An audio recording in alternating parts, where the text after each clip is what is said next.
Hello and welcome to a brand new episode of Mind Over Money, a show where we talk about ways and how meditation, yoga, and behavioral science can help you become a better and efficient trader, investor, and a better human being. Well, my name is Shatajan, and today we have with us a very special guest, Prakriti Poddar, who is a global head mental health and well-being at RoundGlass. Now, RoundGlass is a global holistic well-being company dedicated to empowering and enabling people on their well-being journey. Now, in her role, Prakriti, along with her team, creates communities, initiatives, and outreach for mental health awareness and support, and focuses on integrating peace and harmony to address mental and emotional health.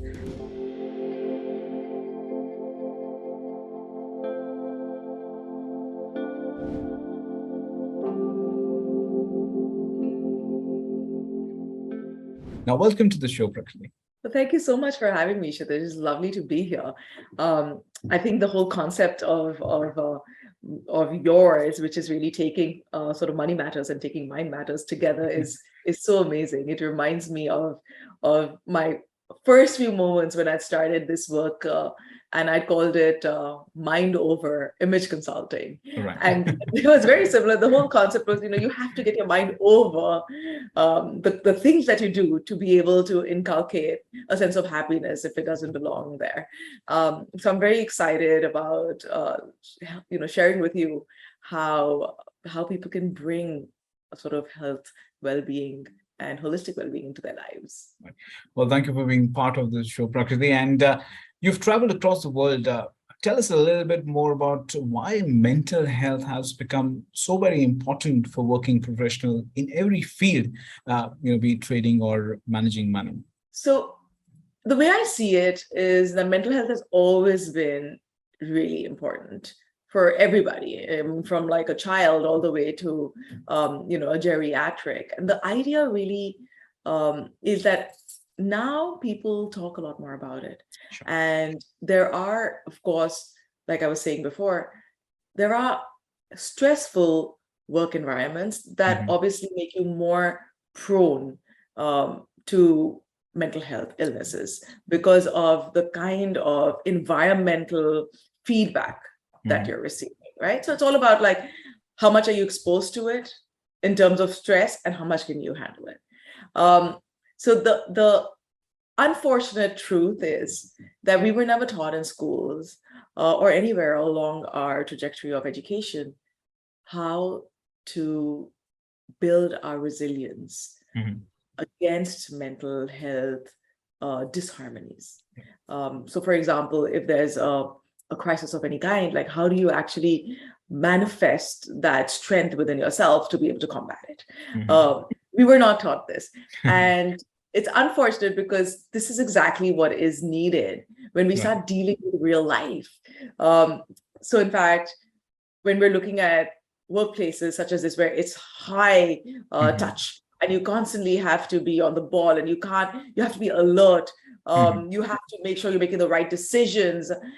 It's a lot of stress. And this kind of stress makes you vulnerable. And makes you vulnerable because you are on what we call, there's a fight, flight, or freeze response. You are on a fight response. So you are activated because you believe that it's a warlike situation, subconsciously. Yes. Because you really are in that mode, right? So it's a subconscious development of let me bring out this warrior in me, and you're like, your entire body, your physiology all gets together to make sure that it pushes you in that direction. Because what is the other option? It's right. You can't run away from your work because you've taken that job, right? Right. You can't freeze because there's that isn't an option. You came here to do this work. So you know very clearly that there's only fight. But guess what?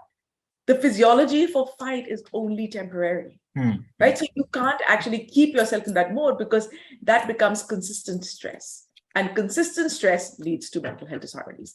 So the fact that you're in a work environment that requires you to be in fight mode, that requires consistent stress, it means that you are already pushing against the grain. Right. So I think that's one of the reasons why mental health gets aggravated in these kinds of professions.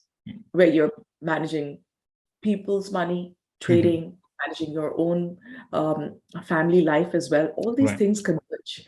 And it isn't easy. I mean, we've seen even during COVID, there's been such a rise in mental health crisis, I think, across the globe. And I think that that's really important to bear in mind, because that's what's caused the conversations to open up.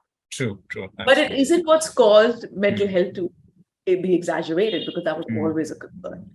It's just a different environment, and therefore environmental trauma has been added to it as well. No, completely agree. And I think you've been spot on in beautifully describing it, why focusing on mental health is something which is very important for, for people, be from any field, and you come from a family of investment bankers who've been managing money, for years. So who could, you're the best person to, answer that question. So again, yes. And, the next question related to the work that you're doing, help us understand what exactly is RoundGlass, and if someone wants to be part of it, how they can reach out. So RoundGlass, the whole idea of RoundGlass, and which is why I joined RoundGlass, is really to democratize well-being. It's about bringing those conversations, highlighting those conversations, helping people sort of understand what holistic well-being is. So we've moved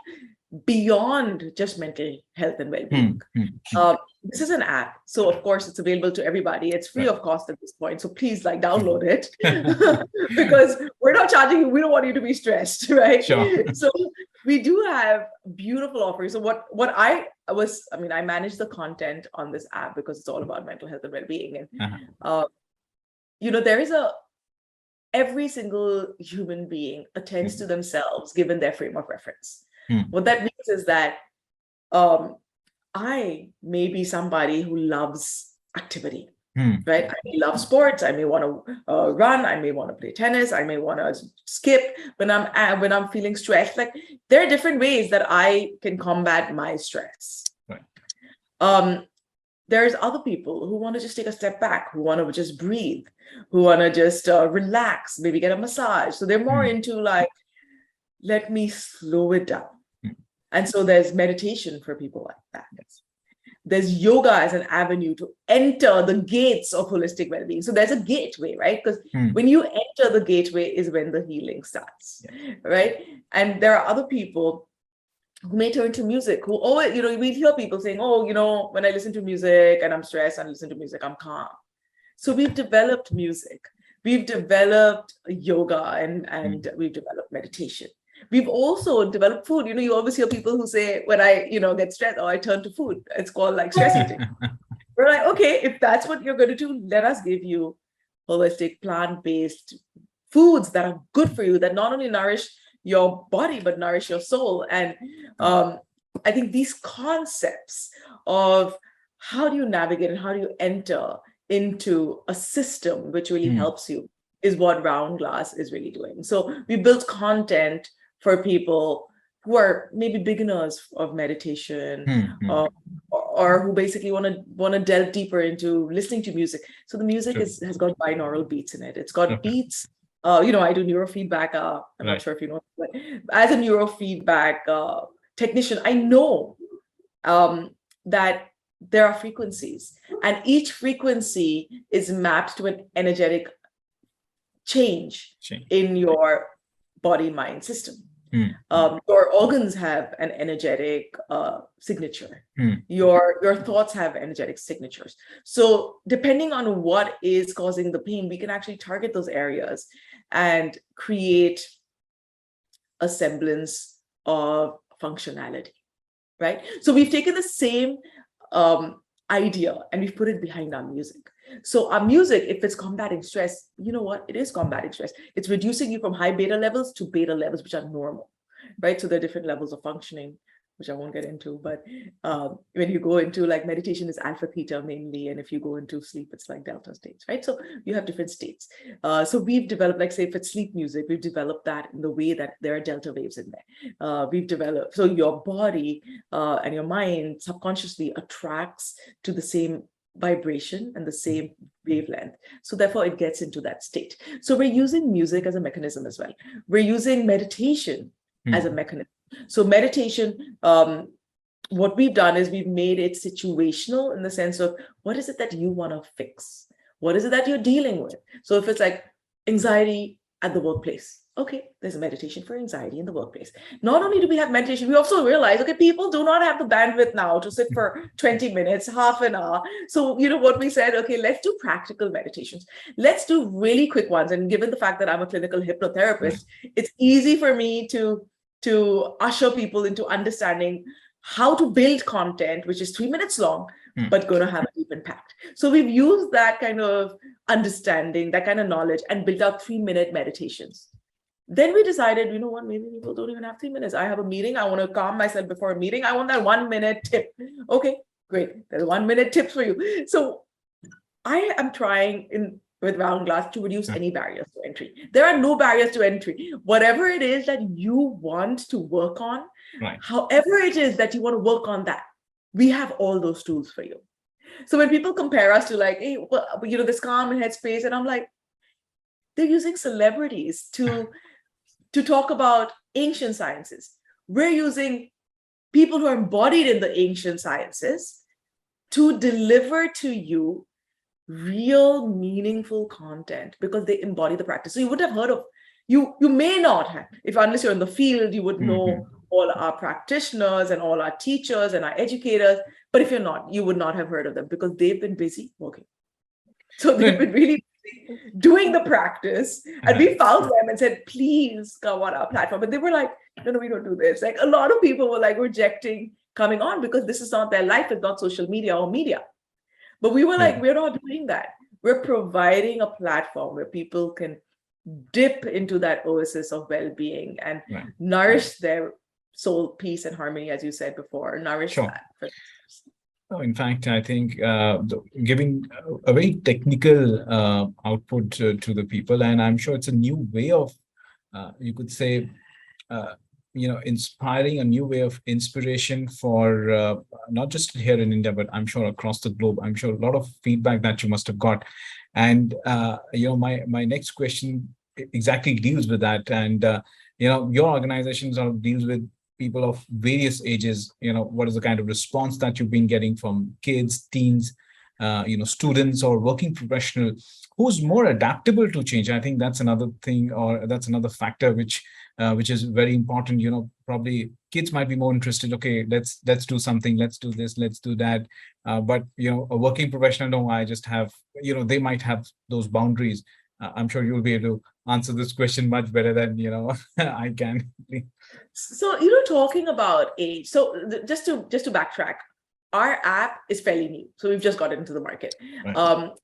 It's available to everybody. So we haven't started to do the studies on the age groups. But let me talk about it from the point of view of my historic knowledge and my work at the foundation that I was at in terms of, with my foundation, Poddar Foundation. We did a lot of work with the youth. We did a lot of work with, everybody, all the way to the elderly, right? Yes. The people most capable of change are the kids. All right. They are so open to mental health strategies, understanding the red flags, helping other people, removing the bias and not having this kind of negativity or labeling in their heads. They serve people who have mental health illnesses. So not only are they able to heal themselves, they're able to heal others. Others as well. They join hands with peer-to-peer support, right? They create that positive energy across. Yeah. And when they approach an elder who they believe, because now they know how to read the signs and symptoms, who they believe have a mental health concern, they approach them with kindness, compassion, and love, and are able to guide them because we've given them resources. So that's what Poddar Foundation used to do, give resources, work with kids all the way from grade 2 onwards. And it was really refreshing. I'll give you another, because we're talking about India, I'll give you an example of something quite out of the ordinary, which makes India special, but it's out of the ordinary. I used to want to expose conversations around mental health. So there was a mall that had supported me a lot in Bombay. And why I'm saying mall is because, we always get a lot of footfall. And I thought, where's the place that I can go and set up where I'm going to get a lot of people and I can have one-on-one interactions with them. So I'd gone into our city mall in Bombay, and every person we set up tables, and everybody who came in, we set up a fun wheel, and so there was fun colors, and it was just very attractive. So people obviously came there and said, "What is this?" And they thought there was something new, some kind of some kind of amazing adventure, and we built it like that. So we had the wheel, and they would spin the wheel, and they would go to this emotion board, and they would find these emotions, pick it up and read it. And we did this during Valentine's week, right? So the week of Valentine's Day. And what happened was that once they kind of did all that and learned about the emotions, they sat down with a counselor, because we'd be like, okay, now sit with so-and-so and have a conversation. None of them had been to a counselor. 40,000 people in a day came into that place. Not that 40,000 people in a day came to us, but 3,000 people a day came to us. And we did it for a week. And that's a lot of people to get like a study, right? So we went into like simple questions like, who do you love? How do you behave with people you love? What is it that you do when, say, if you're disturbed? So we were trying to get to like mental health concerns. What do you do when you're disturbed, etc.? How do you deal with that? How do you negotiate that with the person you love, etc.? There was nobody out of all those people, 3,000 into 7, who said to me that they loved themselves. They all loved their mother more, father more, their spouse more, but nobody was taking care of themselves. And that is really surprising, because I had people with epiphany moments saying, oh my God, because the last question was, if that loved one is you for yourself, what are you doing about it? And there were no answers, because everybody put themselves second to everybody else around them. And that's India for you. We're always serving. We're always doing, so there's beauty in it, but yet it also makes you vulnerable to mental health illnesses because you're not taking care of yourself. And of course, at RoundGlass, we understand. So it's the self moving into the community. So it has to kind of go in concentric circles outwards. But you start with the core. Aham Brahmasmi. You can't start with anything else unless you start with your core, right? So you start with yourself and then how you move out. In fact, and I found that. No, absolutely. In fact, you've beautifully placed, and this leads to another big development, or you could say the disease which is happening. I might not be the right word, and that is depression. And that has really picked up suddenly, especially after COVID.